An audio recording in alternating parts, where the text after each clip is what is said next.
Thank you very much, Artemis, and thanks to all of you for allowing me to be with you this morning and it kind of kick us off, I hope.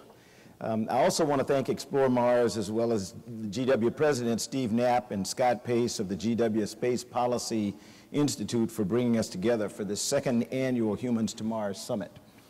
I'm just going to leave that slide up. I'll talk to it every once in a while, and we'll talk about it all day long, so thought I'd let you get used to it. You can always refer to that, and you don't have to look at me. With Mars making its closest approach to Earth last week and currently appearing as the brightest body in the eastern sky during the month of April, this is an ideal time for this conference. As the red planet draws nearer to Earth, NASA, with your help, is drawing nearer to our goal of sending humans to Mars. Sort of as Artemis, I'm surprised she remembered. Maybe I'm not surprised she remembered. But we did talk last year about my three granddaughters, the number one granddaughter being 14-year-old McKaylee, who wants to be the rocket scientist, who has begun telling me that I'm thinking short-sightedly when I talk about going to Mars. She talks about going outside the solar system. So I told her one thing at a time. Let's get to Mars first.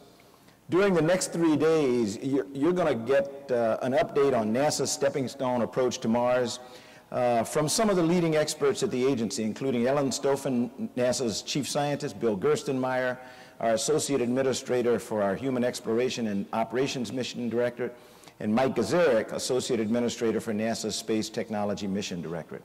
And we'll be listening and learning from all of you as you share your thoughts on the best path forward. But let me set the stage by reminding us of why we're all here. While humans have been fascinated with Mars since the beginning of time, there are a number of very tangible reasons why we need to learn more about our closest planetary neighbor. For one thing, Mars's formation and evolution are comparable to Earth's, and we know that at one time, Mars had conditions suitable for life. What we learn about the red planet may tell us more about our own home planet's history and future, and help us answer the fundamental human question, does life exist beyond Earth? While NASA has been on a path to Mars for decades, with our earlier Mars rovers and orbiters, a critical national policy statement in support of our strategy was on April 15, 2010, during a visit by President Obama to the Kennedy Space Center, where he challenged the nation to send humans to an asteroid by 2025 and to Mars in the 2030s.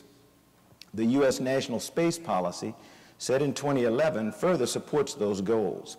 And over the past several years, NASA has been developing the capabilities to meet these goals through a bipartisan space exploration plan agreed to by the administration and Congress in the 2010 Authorization Act and embraced by the international space community in the 2013 Global Exploration Roadmap. While robotic explorers have studied Mars for more than 40 years, NASA's plan for the human exploration of Mars begins in low Earth orbit aboard the International Space Station, our springboard to the exploration of deep space. Even as we speak, astronauts aboard the ISS are helping us learn how to safely execute extended missions deeper into space.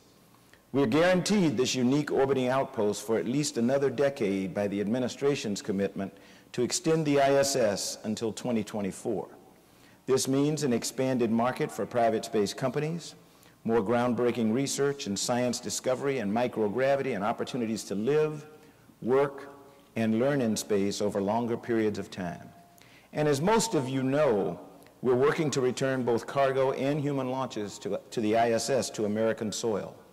The President's 2015 budget supports the administration's commitment that NASA be a catalyst for the growth of a vibrant American commercial space industry. Already, two American companies, SpaceX and Orbital Sciences, are making regular cargo deliveries to the space station. In fact, I think most of you know we had an Easter Sunday delivery of Dragon, and it is now berthed to the International Space Station. Will be there for a number of weeks. While the Russian Federal Space Agency, Roscosmos, remains a strong and reliable partner, later this year, NASA intends to select from American companies competing to send astronauts to the station from American soil. If Congress fully funds our 2015 request, we believe we can do this by the end of 2017.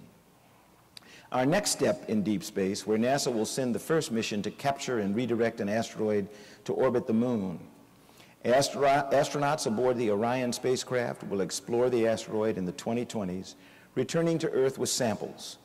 This experience in human spaceflight beyond low Earth orbit will help NASA test new systems and capabilities, such as solar electric propulsion we'll need to support human missions to Mars. Beginning in 2017, NASA's Powerful Space Launch System, or SLS rocket, will enable these proving ground missions to test new capabilities. Human missions to Mars will rely on Orion and an evolved version of the SLS that will be the most powerful launch vehicle ever flown. I've made reference several times now to Earth and the proving ground, and you're here to talk about Mars. So just sort of as reference to my chart, since Mike Gazerik's going to use it, Bill Gerstenmaier is going to use it, Ellen's probably going to use it, and anybody else that comes from NASA is probably going to use it because we want it indelibly emblazed in your brain. We today are Earth reliant. We're dependent on being on this planet. We are not a multi-planet species yet. I don't know whether Buzz is going to talk to you about it later, but Buzz and I agree on a number of things. One of them is that only multi-planet species survive for long periods of time. Here in the Western world, we think very short-sighted, and some of you have heard me say this before. We think about the time in which we're going to be on this earth, or which our kids or our grandkids are going to be on this earth. Many other civilizations think much longer than that, and we need to start thinking that way. We need to remember that we're dependent on a star. The sun is a star. And just like many other stars that we study all the time, and many of you who follow the exploits of the Hubble Space Telescope almost daily get a picture of a star that used to be but is no longer. One of these days, that's going to be the story of our star, the sun.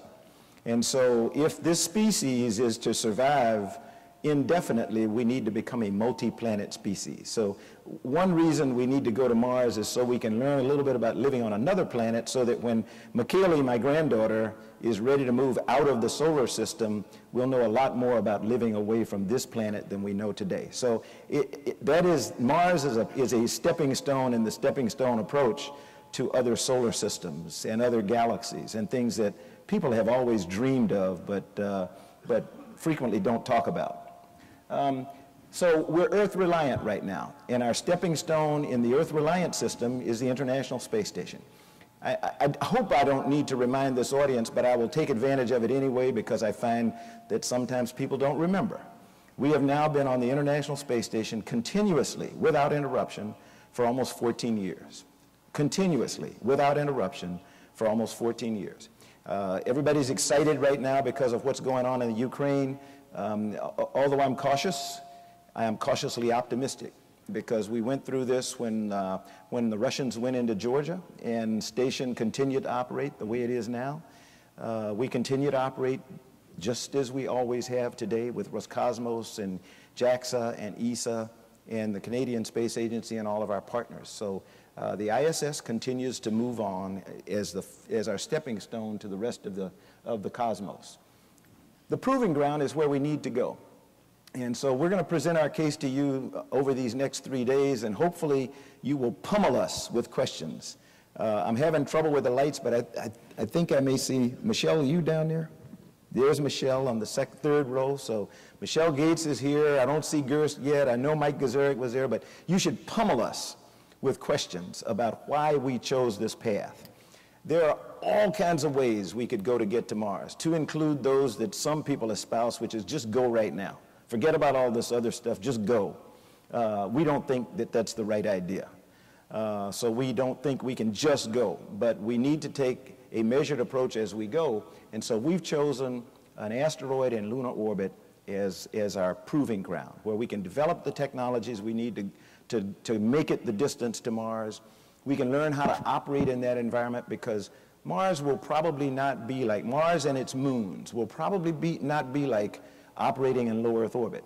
We're accustomed to, I tell people, I give them the example of when I was a young snotty-nosed astronaut candidate, and I was one once. And I remember going to the Johnson Space Center, and the first time they said, okay, you're going to have a class on orbital mechanics, and then you're going to go over to the simulator, and you're going to fly a rendezvous and learn how to rendezvous and dock. And I said, piece of cake. I've been flying airplanes for 14 years now. You know, I've got, I don't know what I had, several thousand hours. I don't need to learn any of this rendezvous stuff. All you got to do is put your nose on the airplane that you want to rendezvous with and just go. And so first time I got in the simulator, you know, the instructors, they didn't push back. They just said, okay, another little snotty-nosed kid who thinks he knows everything, we'll let him see. And so I got in the shuttle mission simulator and off in the shuttle to rendezvous with a station or something, and I didn't come within hundreds of miles. And it was because I was flying an airplane in the atmosphere that didn't have to worry about orbital mechanics or any of that stuff. And, you know, it seemed like the more I fought to get there, the farther I got away. And then I learned a little bit about orbital mechanics and, you know, how you have to do stuff. Well, when we go to Mars, we're going to find the same problem. It is not like flying in low Earth orbit. We already know that. What we don't know is what is it like flying.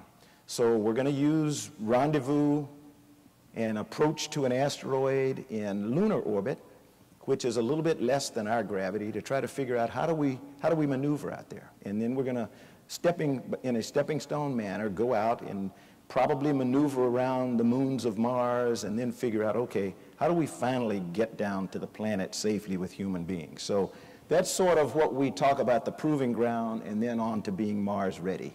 And we think right now, with some modest increases in NASA's budget over the years, we're going to be able to get to Mars in the 2030s, as President Obama asked us, actually didn't ask. He doesn't ask us to do anything. He just tells us. And then we make it happen. A fleet of robotic spacecraft and rovers already are on and around Mars, dramatically increasing our knowledge about the red planet and paving the way for future human explorers. The Mars Science Laboratory, Curiosity rover, measured radiation all the way to Mars and is sending back radiation data from the surface today. This data will help us plan how to protect the astronauts who will explore Mars. Future missions like Mars 2020 rover, seeking the signs of past life, also will demonstrate new technologies that could help astronauts survive on Mars. Engineers and scientists around the country are working hard to develop the technologies astronauts will use to one day live and work on Mars and safely return home. This conference is bringing together the best minds to share ideas about the path ahead. It's important to remember that NASA sent humans to the moon by setting a goal that seemed beyond our reach.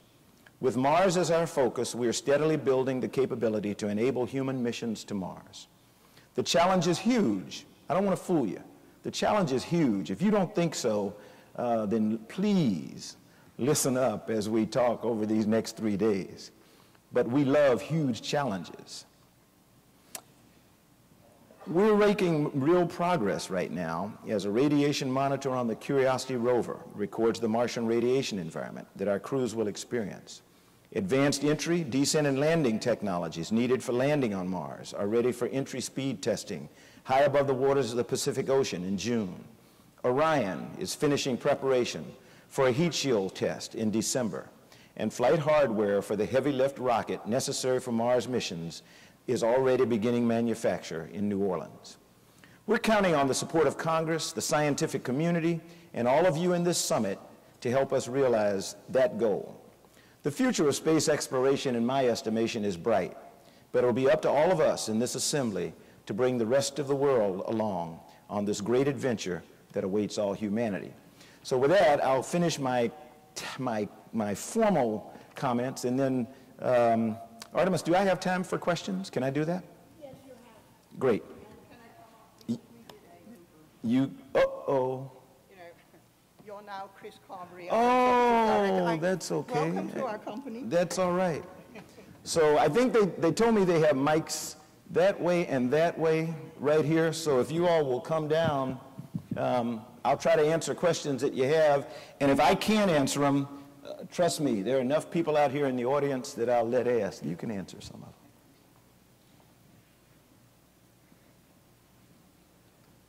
And there are 2 mics. Are you all awake? Yeah, come on up. directly about Mars, but it's about, you know, human access, Yeah. American human access to space.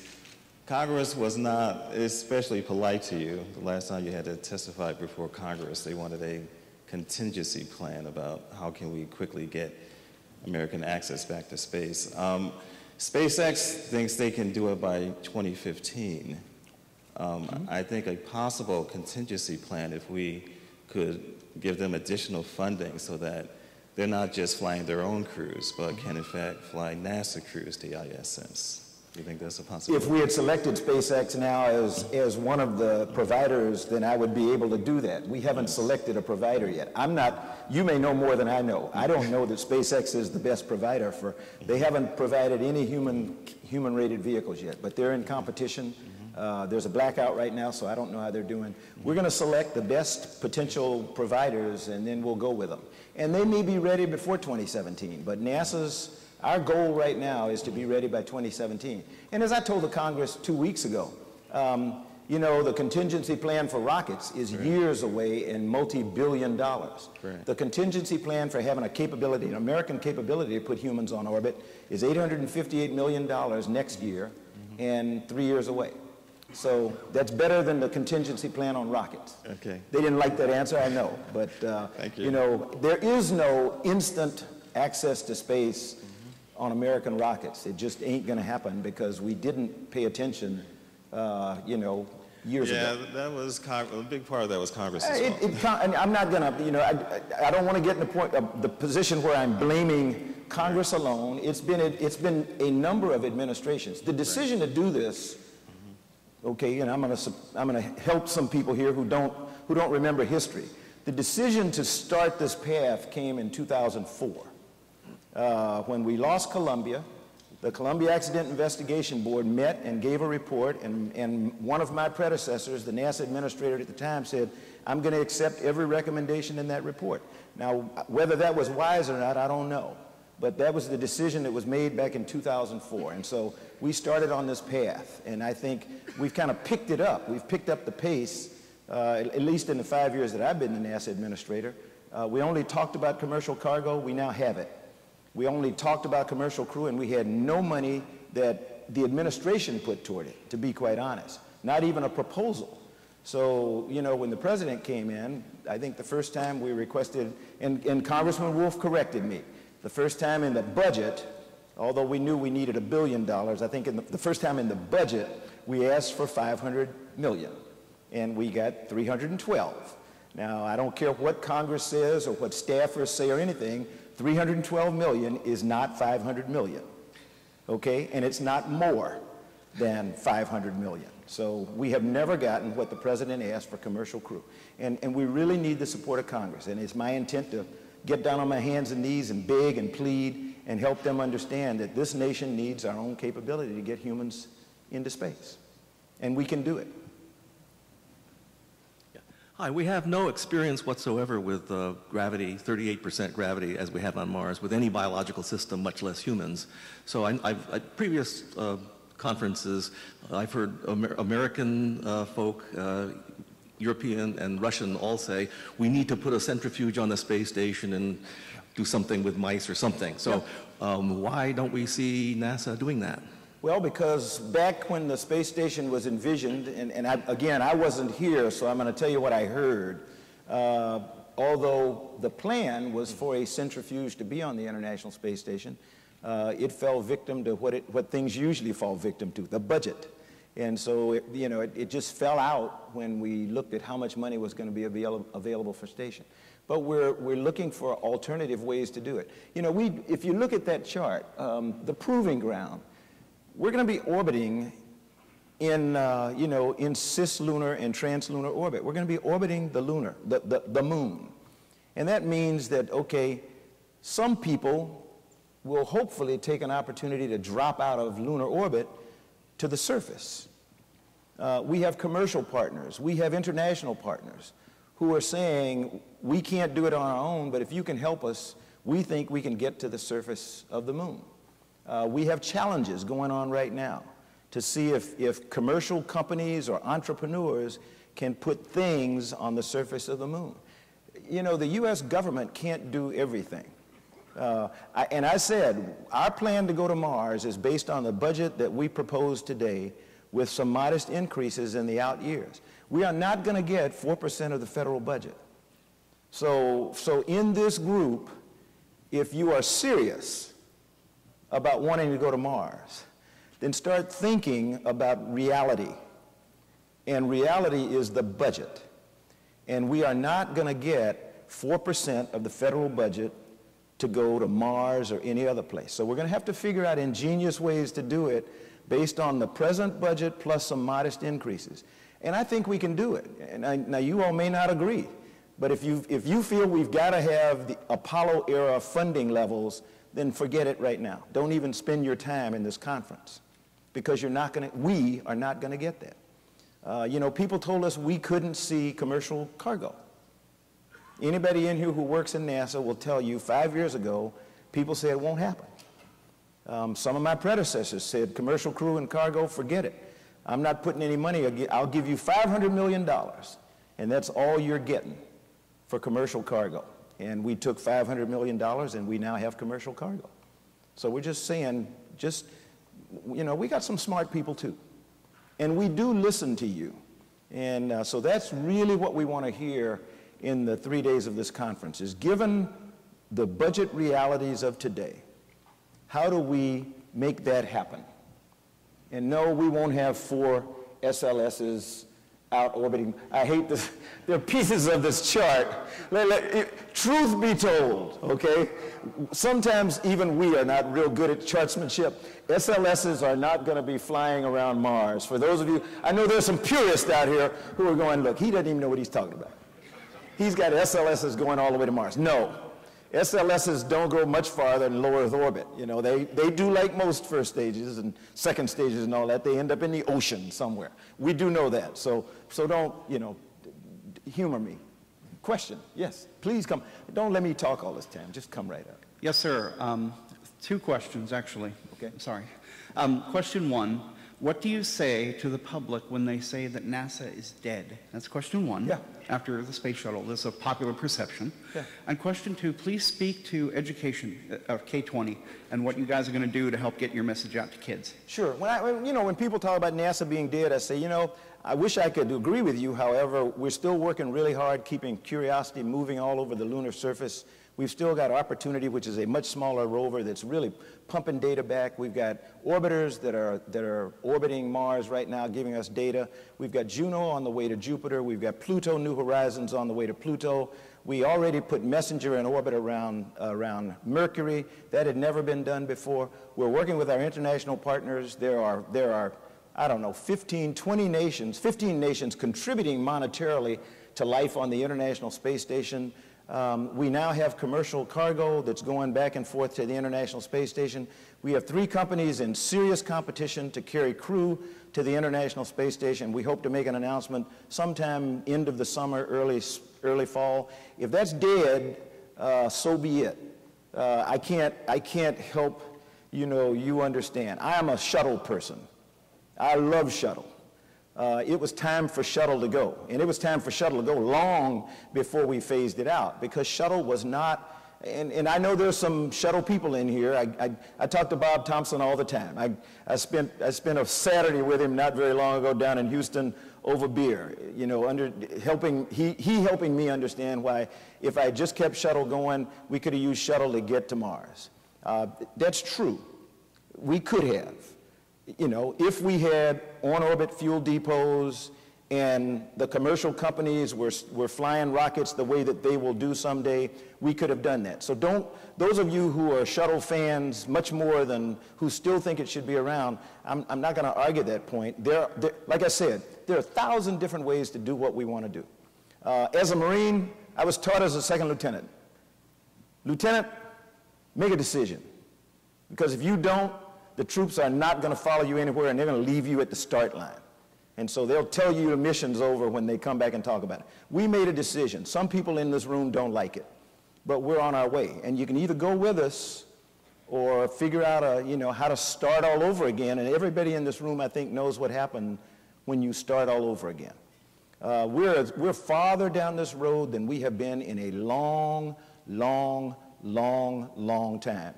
If you don't want to admit that, I can't help you. But if you stop and think about it, we never had a commercial capability to get anything to space the way we're doing today.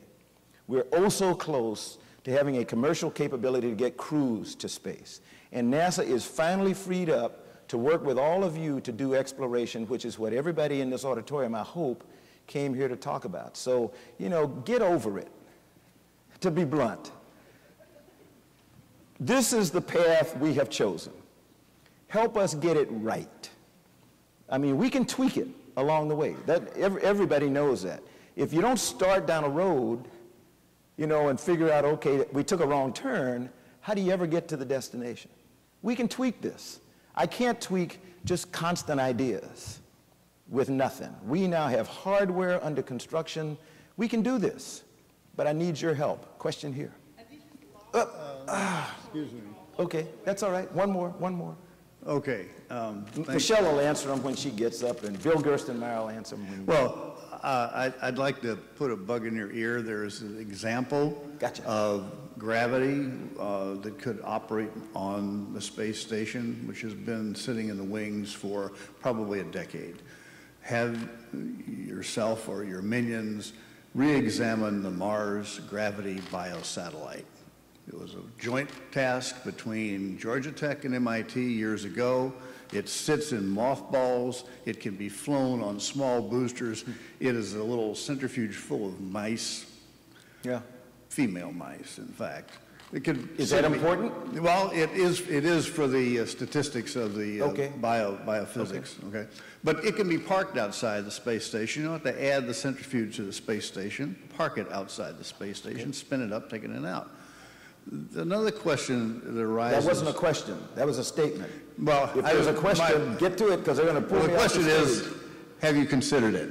I didn't know about it, but I will go back and look. And tell me one more time. Michelle, Mars did you? gravity biosatellite. Okay, I got it. Okay. Second question, is it automatically crazy to imagine more money? We have spent monotonically less in terms of GDP on the physical sciences for 40 years. Yeah. And we're now down a factor of more than 2 over the times of budgets we spent to become great in the world. There is no reason I can see why we should not redress that grievance, although obviously it's an uphill battle. Yeah. No, I don't. Why not go for the big money? Well, we're going for the biggest money we think we can logically go for right now. But I just think it's unrealistic to assume that this Congress and any future Congress is going to jump to 4% of GDP. I just don't think. 1%, we may get to 1%. Now, 1% would be like a gold mine. Indeed. You know, and I'm not saying, that's what I said, a modest increase, but we have to be able to demonstrate that we can do what we said we can do. Commercial cargo was a first step. People said it couldn't be done. We've done that. We got to get the commercial crew, and we've got to demonstrate that we can do it, and we can do it consistently, you know, before we can do anything. We're going to fly Orion in the fall. That's important. That's really important. So step by step. Otherwise, people are not going to, they're just not going to support us, to be clear. Thank you all very much. I really appreciate it. Thank you. Thanks so much. Thank you.